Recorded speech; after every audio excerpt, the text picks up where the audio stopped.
Hello students, how are you all? I hope you all are fine. We are taking lesson number third thoughts. We have read page number first of this chapter already.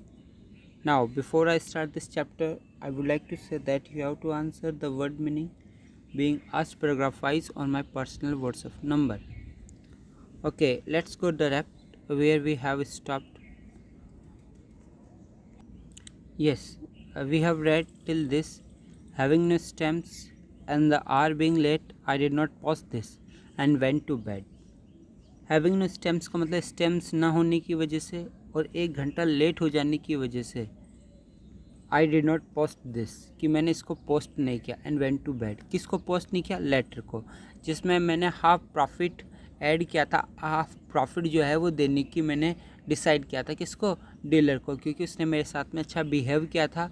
तो ये मेरी duty थी कि मैं भी उसके लिए कुछ करूं और ये एक डिसेंट कोर्स होगा अगर मैं भी उसको क्या कर दूं, मेरा हाफ प्रॉफिट उसे दे दूं। तो नरेटर ने ये सोचा और इसके तहत ही उसने हाफ प्रॉफिट देने का क्या किया, डिसाइड किया। अब आगे देख लेते क्या है। घर चला गया, लेटर को पोस्ट नहीं किया उसने। At about 3:30 AM I walk up widely up and according to custom began to review my life's error which are in no danger of ever suffering from loneliness। देखिए क्या कह रहे हैं, लगभग 3:30 बजे सुबह के AM लिखा हुआ है।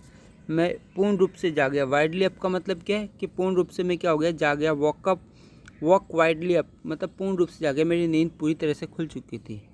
और जैसे कि कस्टम था, यहाँ पे कस्टम का मतलब ऐसे रिवाज होता है, लेकिन यहाँ पे इसकी आदत के लिए कहा गया कि जैसे कि इसकी आदत थी, जैसे कि इसका कस्टम था, इसने शुरू कर दिया क्या करना, रिव्यू करना। माई लाइफ्स एरर कि मैंने अपने जीवन में क्या गलतियाँ की है उसके बारे में मैं सोचने लगा, मैं अनुमान लगाने लगा, रिव्यू करने लगा कि मेरी क्या गलतियाँ हैं क्या नहीं है। Which are no danger of ever suffering from loneliness, और विच आर नो डेंजर, और जो किसी भी प्रकार से खतरे में नहीं थी, सफरिंग फ्रॉम लॉनलीनेस एकांतपन की पीड़ा से, एकांतपन की पीड़ा से किसी प्रकार के खतरे में नहीं थी। मतलब कि जब मैं सोचने लगा तो मुझे एकांत भी महसूस नहीं होगा। From these I reached by way of mitigation my recent successful piece of chaffering and put the letter to the dealer under both examination and cross examination. अब देखो, फ्रॉम दीज और इससे मतलब जब मैं एरर की बात कर रहा था कि मैंने क्या गलती की है क्या नहीं की है, तो मैंने बात कर रहा था किसकी, लेटर पोस्ट करने की और हाफ प्रॉफिट की। तो उसी को मैं किसके अंदर लेके आ गया, मिटिगेशन के अंदर। बाय वे ऑफ मिटिगेशन का मतलब रिलैक्शन होता है। मतलब मैं आराम से रिलैक्स करके मेडिटेट करके सोचने लगा, ध्यान देकर सोचने लगा, मिटिगेट करने लगा। ठीक है, कि जो मेरी अभी हाल ही में जो सक्सेसफुल पीस ऑफ चैपरिंग है, चैपरिंग का मतलब होता है बार्गेनिंग, कि मैंने जो सौदेबाजी की है, जो सफलतापूर्वक जो मैंने सौदेबाजी का एक हिस्सा दिखाया है, ठीक है। Put letter to dealer under both examination and cross examination, और उसी कारण से उसने क्या किया कि वो जो लेटर था जो वो डीलर को देने वाला है उसको उसने एग्जामिनेशन और क्रॉस एग्जामिनेशन के अंडर ले आया। मतलब वो सोचने लगा कि जो मैं प्रॉफिट दे रहा हूँ डीलर को, क्या वो सही है, उतना प्रॉफिट मुझे देना चाहिए, क्या सभी इसी प्रकार का करते हैं या नहीं देना चाहिए, क्या वो उसे गलत तो नहीं समझेगा। इस प्रकार के वो क्वेश्चन अपने आप से पूछने लगा। ठीक है, और अब देखिए क्या होता है, बार बार ये वर्ड आएगा, सो माई थॉट्स रैन, तो इसका मतलब है इसके दिमाग में विचार चलने लगे। तो ये ब्रैकेट में दिया हुआ, इसका मतलब ये अलग से सेंटेंस के अलग से ही है। ठीक है ना। सो माई थॉट्स रन, मेरे दिमाग में बात चलने लगी, माइंड में आने लगा। क्या आने लगा? वाई गिव हिम हाफ, कि मैं उसे हाफ क्यों दूँ, मैं उसे आधा प्रॉफिट क्यों दूँ। वाई भी क्यूरियोस्टिक, मैं इतना क्यूरियोस्टिक क्यों हूँ। क्यूरियोस्टिक का मतलब होता है जनरस, उदारवादी, दयालु, कि मुझे इतना दयालु नहीं होना चाहिए, इतना क्यूरियोस्टिक नहीं होना चाहिए। आप मुझे क्यूरियोस्टिक का मीनिंग बताएंगे कि क्यूरियोस्टिक का क्या मीनिंग है। There is no world for curiosity, कि क्या कह रहे हैं, संसार क्यूरियोसिटी के लिए नहीं है, उदारवादिता के लिए नहीं है, मुझे इतना उदारवादी नहीं होना चाहिए। It was my eye that detected the probability of the drawing not his, कि क्या कह रहे, ये तो मेरी नज़र थी। आई का मतलब यहाँ पे नज़र है, ये मेरी नज़र थी जिसने पहचान की संभावना उस ड्राइंग की, उस ड्राइंग की संभावना को तो मेरी नज़र ने पहचाना, उसकी ने नहीं। ही हैड इंडीड फेल्ड, वो तो वास्तव में असफल हो चुका था पहचानने में। Did not know his on business, वो तो अपने काम को समझता ही नहीं है, अपने बिजनेस को समझता ही नहीं है। Why put a premium on inaptitude, कि मैं क्यों प्रीमियम दूँ, मैं क्यों उसके लिए पैसा लगाऊँ, उसके इन एप्टीट्यूड के प्रति, उसकी जो अकुशलता है उसके प्रति मैं क्यों उसे पैसा दूँ, प्रीमियम दूँ। प्रीमियम का मतलब कि यहाँ पे पैसा। No, a present of 10 pounds at the most would more than adequately meet the case, कि क्या कह रहे से, वो कहता है, यहाँ बीच में वर्ड डाल दिया कोमा लगा के, पूरा ये वर्ड है अ present of 10 pounds, मतलब कि उपहार कितने का, 10 पाउंड का, एट द मोस्ट कि बहुत ज़्यादा होगा, वुड मोर देन एडिक्वेटली पर्याप्त से भी अधिक होगा, और मीट द केस और मामले को पूरा कर देगा। कि पहले उसने डिसाइड किया कि मैं हाफ़ प्रॉफिट दूंगा, और हाफ़ प्रॉफिट कितना था कि उसको 49 रुपये का फ़ायदा हुआ, तो लगभग उसका जो प्रॉफिट है वो 24 रुपये के आसपास, 24 पाउंड्स के आसपास होगा, 24 पाउंड्स के आसपास, ठीक है। लेकिन फिर उसने सोचा कि मैं उसे हाफ़ प्रॉफिट नहीं दूंगा, मैं 10 पाउंड्स ही दूंगा, और 10 पाउंड्स भी क्या होंगे, पर्याप्त से अधिक हो जाएंगे उसके लिए। तो next, sleep still refusing to oblige me, I took a book of short stories and read one, कि स्लिप अभी भी मना कर रही थी मेरे पर कृपा करने की। कृपा करने का क्या मीनिंग है यहाँ पे, कि उसे अभी भी नींद नहीं आ रही थी, उसे नींद नहीं आ रही, 3:30 बजे उठ गया सुबह, लेकिन उसे नींद नहीं आ रही थी। I took a book of short stories, मैंने एक किताब ले ली शॉर्ट स्टोरीज़ की और इसे पढ़ना शुरू कर दिया। Then I close my eyes again and again began to think about the dealer, कि क्या कह रहे हैं, और फिर दोबारा मैंने क्या किया कि मैंने अपनी आइज़ को क्लोज़ किया और दोबारा से मैं सोचने लगा उस डीलर के बारे में, और वापस से वो जो रैन है वो चलने, सॉरी जो थॉट्स है वो रैन होने लगे, चलने लगे मेरे दिमाग में। और क्या आ रहा था, वाई सेंड हिम 10 पाउंड्स, कि क्यों भेजूँ उसे मैं 10 पाउंड्स, 10 पाउंड्स नहीं भेजना चाहिए मुझे।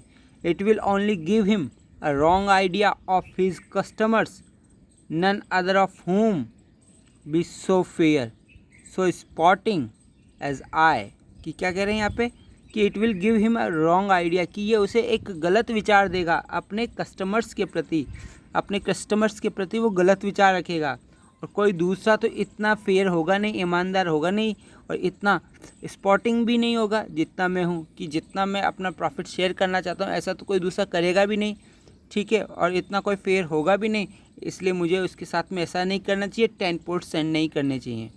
ही will expect similar letters every day and be disappointed and then he will become embittered and go down the well of tears a miserable creature। देखो क्या कह रहे हैं यहाँ पे आगे, ही विल एक्सपेक्ट, वो उम्मीद करने लग जाएगा इसी प्रकार के लेटर्स एवरीडे, कि अगर मैंने उसको 10 पॉइंट्स भेज दिया तो वो हर कस्टमर से मतलब कि एक्सपेक्ट करेगा कि वो उसे लेटर भेजेंगे, हाफ प्रॉफिट भेजेंगे, ठीक है। और जब उसे नहीं मिलेगा लेटर्स अदर कस्टमर से तो वो डिसअपॉइंट हो जाएगा, निराश हो जाएगा। ही विल बिकम एम्बिटर्ड, और वो बिटर्ड हो जाएगा, मतलब दुखी हो जाएगा। Go down the well of tears, और वो go down the well of tears का क्या मतलब है, वो आंसुओं की धार में बहने लगेगा, वो जो खाड़ी आंसू की उसमें बह जाएगा, मतलब भी रोने लगेगा, जाने लग जाएगा, मतलब उसको आंसू ही आंसू आएंगे, दुखी हो जाएगा वो, और एक दरिद्र जीव हो जाएगा, माइजरेबल क्रीचर बन जाएगा, मतलब उसकी हालत ख़राब हो जाएगी। जब उसे लेटर नहीं मिलेंगे तो परेशान हो जाएगा, दुखी हो जाएगा, वो काम करना ही छोड़ देगा। वो तो उम्मीद करेगा कि मेरे जो कस्टमर है वो मुझे हाफ प्रॉफिट भेजेंगे, और जब नहीं भेज पाएंगे या सभी तो मेरे जैसे स्पॉटिंग और फेयर होंगे नहीं जो उसको क्या करेंगे, प्रॉफिट भेजेंगे। अगर नहीं भेजने पर वो क्या हो जाएगा, फिर दुखी हो जाएगा। He looked a nice old man too a pity nay a crime to injure such a nature, कि क्या रहे, वो एक अच्छा ओल्ड मैन भी है और एक दया नहीं क्राइम हो जाएगी, मतलब मेरी पिटी ना होकर उसके लिए तो क्राइम हो जाएगा, अपराध हो जाएगा। मैंने उसके ऊपर दया दिखाई तो दया की वजह से वो उम्मीद करने लग जाएगा सभी से, और मेरी जो दया है, मेरी जो पिटी है, वो तो एक प्रकार का क्राइम हो जाएगा। To injure such a nature, कि मैं इंजर करूँगा इस प्रकार के नेचर को, इस प्रकार के स्वभाव को, मतलब इस प्रकार के स्वभाव को मुझे चोट नहीं पहुँचानी चाहिए। नो, 10 पाउंड्स इज़ एब्सर्ड, कि क्या करें, नहीं नहीं 10 पाउंड तो बेतुका है, बेकार है। एब्सर्ड का मीनिंग बताएंगे, बेमतलब, बेतुका, कि नहीं नहीं 10 पाउंड्स तो बेकार है, बेतुका है।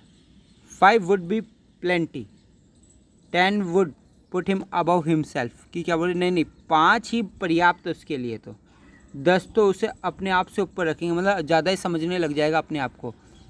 ठीक है, अबव हिमसेल्फ का मतलब क्या है यहाँ पे, अपने आप को ज़्यादा समझना, कि अगर मैं उसको 10 भेजूँगा तो वो अपने आप को ज़्यादा ही समझने लग जाएगा। Next paragraph, While I was dressing the next morning, I thought about the dealer again. अब जब मैं अगली सुबह, मतलब कि जब सुबह हो गई तो मैं जब ड्रेसिंग के सामने ड्रेसिंग कर रहा था, कपड़े पहन रहा था, तो I thought about the dealer again, और मैं वापस से डीलर के बारे में सोचने लगा, थिंक करने लगा। सो माई थॉट्स रैन, वापस से दिमाग में आता है, क्या आता है, वाई शुड आई। अब ये देखिए क्या कह रहे हैं, directly I had first time in my life brought off financial cop, spoil it by giving a large part of the profit away। तो इस सेंटेंस को यहाँ से जो है ना, यहाँ से इसको इससे कनेक्ट करेंगे, इसका जो वर्ब है वो यहाँ से है, तो आपको बिल्कुल क्लियरली समझ में आ जाएगा। Why should I spoil it by giving a large part of the profit away, कि मैं क्यों स्पॉइल करूँ, मैं क्यों इसे बिगाड़ूँ, क्या कर देकर एक बड़ा हिस्सा प्रॉफिट का, मतलब उसे बड़ा हिस्सा प्रॉफिट का देकर मैं उसकी आदत क्यों बिगाड़ूं। Directly I had for the first time, मतलब सीधा सीधा मैंने पहली बार मेरी लाइफ में ब्रॉट ऑफ फाइनेंशियल कॉप, कि मैं लेके आया हूँ, मुझे फ़ायदा हुआ है, आर्थिक लाभ, द फाइनेंशियल कॉप मुझे मिला है, आर्थिक लाभ मुझे मिला है पहली बार सीधा सीधा मेरी लाइफ में, और इसे क्यों बिगाड़ूँ मैं एक बड़ा हिस्सा देकर, किसको, डीलर को। Was not the flying in the face of goddess of business, कि ये सीधा सीधा फ्लाइंग नहीं होगी, किसकी, फेस ऑफ गॉडेस बिजनेस, की कहने का मतलब कि जो गॉडेस बिजनेस है उसके सीधा सीधा चेहरे पे थप्पड़ मारना नहीं हुआ, उसे इनकार करना नहीं हुआ कि मैं तेरी बात मानता ही नहीं हूँ। Who ever see may be, जो कोई भी वो हो, गॉडेस ऑफ बिजनेस का मतलब जो कोई भी बिजनेस की देवी है, मैं उसकी के खिलाफ जा नहीं रहा, उसको प्रॉफिट देकर। Was it not asking her to discard me only a day or so after we had last got on terms, कि क्या कह रहे हैं यहाँ पे, was it not asking her, कि ये कहना नहीं हुआ उससे, to discard me, कि वो मेरा discard करे, अपमान करे, और एक दिन या एक दिन से ज़्यादा we had last got on terms, कि मुझे टर्म्स समझ में आए, रूल समझ में आए बिज़नेस के, मतलब मुझे 1-2 दिन ही तो है बिज़नेस के रूल जाने हुए, समझ में आए हुए, उससे पहले तो मैं नुकसान में ही था। वो कह रहा है there is no fury like a woman scorned, कि मतलब कि एक वुमन के गुस्से के समान कोई दूसरा गुस्सा नहीं होता, फ्यूरी नहीं होता। फ्यूरी का मतलब बताओगे कि जब एक वुमन स्कॉन करती है, नाराज़ होती है, तो उसके समान कोई दूसरा गुस्सा नहीं होता। It would probably be the end of me, अगर ऐसा हुआ तो संभवतः ये मेरा अंत हो जाएगा, मेरे जीवन का अंत हो जाएगा अगर मैंने उसे नाराज़ कर दिया तो। सिटी मैग्नेट्स, या यहाँ पे मैग्नेट्स का मीनिंग बताएंगे। वैसे मैग्नेट चुंबक को कहते हैं, लेकिन यहाँ पे जो मैग्नेट्स है वो है बड़े बड़े व्यवसायी, बिजनेसमैन, कि जो सिटी मैग्नेट्स है are successful probably just because they don't do this foolish impulsive things, कि क्या करें, जो बड़े बड़े जो शहर के व्यापारी है वो सक्सेसफुल है, सफल है संभवतः सिर्फ इसलिए क्योंकि दे don't do this foolish impulsive thing, क्योंकि वो इस प्रकार की बेतुका चीज़ें नहीं करते, मूर्खतापूर्ण बेकार की चीज़ें नहीं करते। Impulse is the negation of magnetism, कि इम्पल्स मतलब सौदेबाजी महत्वपूर्ण चीज़ है किसका, व्यवसाय का, मैगनेटिज्म का। If I am to make any kind of figure in this new role of fine art speculator I must control my feelings, कि क्या करें, कि अगर मैं चाहता हूँ कि मेरा एक नया फिगर बने, एक नई पहचान बने, काइंड ऑफ फिगर का मतलब एक प्रकार की पहचान बने, इन दिस न्यू रोल, ये जो मेरा नया नया रोल आया है फाइन आर्ट स्पेकुलेटर का, जो फाइन आर्ट का मतलब जो ड्राइंग को पहचानने का है, स्पेकुलेशन करने का है, जो मेरा नया रोल सामने निकल कर आया है, कि मुझे अपनी फीलिंग्स को कंट्रोल करना चाहिए, मुझे इतना उदारवादी नहीं बनना चाहिए कि जो भी चीज़ आ रही है उसे मैं दे दूँ। नो 5 पॉइंट्स इज़ एब्जर्ड, नहीं 5 पॉइंट तो बिल्कुल एब्जर्ड है, मुझे नहीं देना चाहिए। ठीक है, a dossier of 1 point will meet the case. देखो डॉसियर का मतलब क्या होता है, लाभ, टोकन, मतलब 1 पॉइंट का टोकन ही क्या होगा उसके लिए पर्याप्त होगा और इस केस को पूरा कर देगा, मतलब 1 पॉइंट भी दूंगा तो पर्याप्त होगा। It will be nothing to me और at any rate nothing serious but a gift of quail and manna from a clear sky to the dealer. यहाँ पे एक वर्ड है, वर्ड क्या है, ईडियम है, जो देख लेना आप, समझ लेना, आप मुझे भी मीनिंग बताएंगे आप इसका। अ gift of quail and manna from clear sky, इसका मतलब है छप्पड़ फाड़ के मिलना, अत्यधिक मात्रा में पैसा प्राप्त होना। तो क्या कह रहा है ये, इट विल बी नथिंग, ये कुछ नहीं होगा मेरे लिए। मैं 1 पॉइंट दे दूंगा तो 1 पॉइंट तो मेरे लिए कोई बड़ी रकम है भी नहीं, क्योंकि मैंने तो 49 पॉइंट्स का प्रॉफिट कमाया, 49 पॉइंट्स 50 पॉइंट्स का तो मैंने क्या किया है कि प्रॉफिट कमाया। तो अगर मैं उसमें से 1 पॉइंट दे दूंगा तो कोई बड़ी बात नहीं है।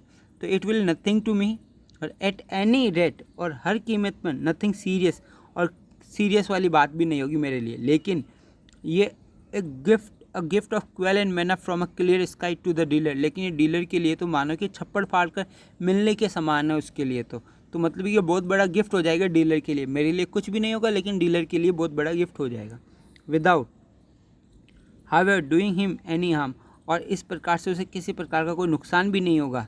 A pond will be ample accompanied by brief note, उसने क्या सोचा कि 1 पॉन्ड पर्याप्त होगा, एम्पल होगा। एम्पल का मीनिंग बताएंगे आप, इसके सिनोनियम्स भी बता सकते हैं आप मुझे, कि 1 पॉन्ड जो है वो पर्याप्त होगा, ठीक है।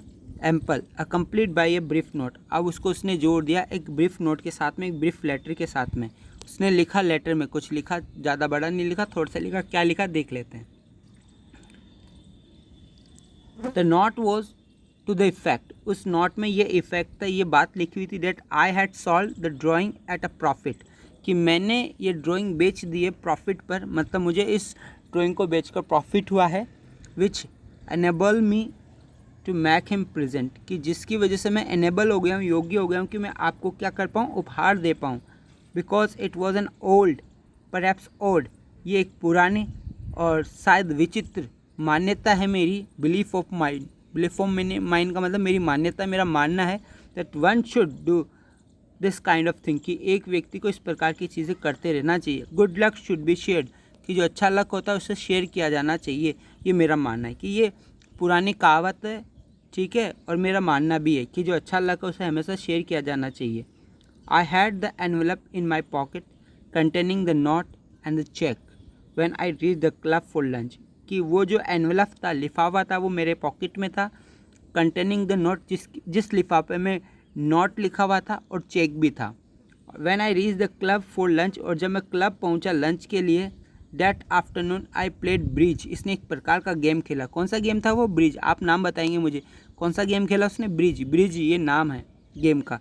तो मैंने गेम खेला, आई प्लेड ब्रिज सो डिजास्टरली, इतनी बुरी तरह से खेला, that I was glad I had not posted it, कि मैं खुश था कि मैंने इसको पोस्ट नहीं किया। किसको पोस्ट नहीं किया, उस एनवेलप को जिसमें क्या था, चेक और नोट था। कि मैं उस दिन ब्रिज नाम का गेम खेला, जिसकी वजह से मैं मेरे पूरे पैसे हार गया था, और मैं अंत में सोचने लगा कि मैं भाग्यशाली हूँ कि मैंने वो नोट जो है वो डिलीवर नहीं किया, वो पोस्ट नहीं किया।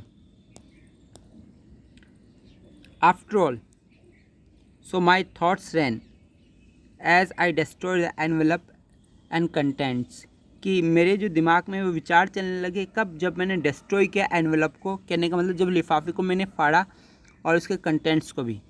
तो मेरे दिमाग में क्या चलने लगा, after all such bargaining are all part of game, कि इस प्रकार की जो बार्गेनिंग है, सौदेबाजी है, वो तो खेल का हिस्सा है। Buying and selling are perfectly straightforward matter between dealer and customer, कि खरीदना और बेचना पूर्णतः सीधा सीधा मामला है, किसके बीच का, डीलर और कस्टमर का बीच का। कि डीलर और कस्टमर के बीच का मामला है क्या करना, खरीदना और बेचना। तो इसमें कोई दूसरा या तीसरा व्यक्ति कैसे आ सकता है, उसका कोई लेना देना है ही नहीं।